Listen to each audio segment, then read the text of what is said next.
अस्सलामुअलैकुम। एंकल में होने वाले फ्रैक्चर्स में से एक डिस्टल फिब्यूलर फ्रैक्चर भी शामिल है। हमारे एंकल में 3 किस्म की हड्डियां पाई जाती हैं।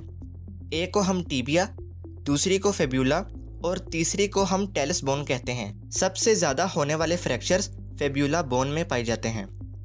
इस सर्जरी में सबसे पहले सर्जन आपके फ्रैक्चर पर इंसिजन लगाता है और क्लैंप का इस्तेमाल करते हुए टूटी हुई हड्डियों को अपनी सही जगह पर लाता है। फिर कुछ स्पेशल इक्विपमेंट्स का इस्तेमाल करते हुए एक ड्रिल की मदद से हड्डी में सुराख किया जाता है और एक स्क्रू को इस सुराख में लगा दिया जाता है ताकि हड्डी अपनी जगह पर रहे और यहाँ से बिल्कुल ना हिले। इसके बाद डिस्टल फिब्यूला प्लेट को हड्डी पर लगा दिया जाता है और इसमें भी स्क्रू डाल दिए जाते हैं ताकि ये प्लेट भी अपनी जगह से ना हिले।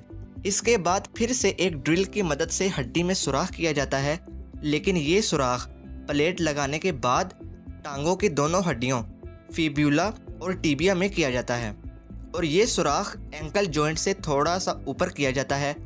अब इस सुराख में काफ़ी ज़्यादा सुचर्स को डाला जाता है। ये सुचर्स को उर्दू में हम टांके भी कहते हैं। सुचर्स को सुराख में डालने के बाद सर्जन एक हैंडल की मदद से इन सुचर्स को लॉक कर देता है ताकि ये बाहर ना निकल सकें।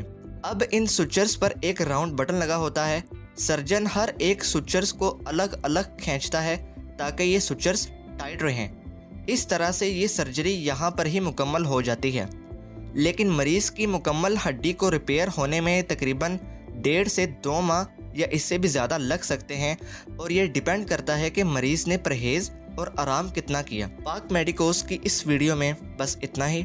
अपना और अपने घर वालों का ख्याल रखिएगा। अब दीजिए मुझे इजाज़त। अल्लाह हाफिज़।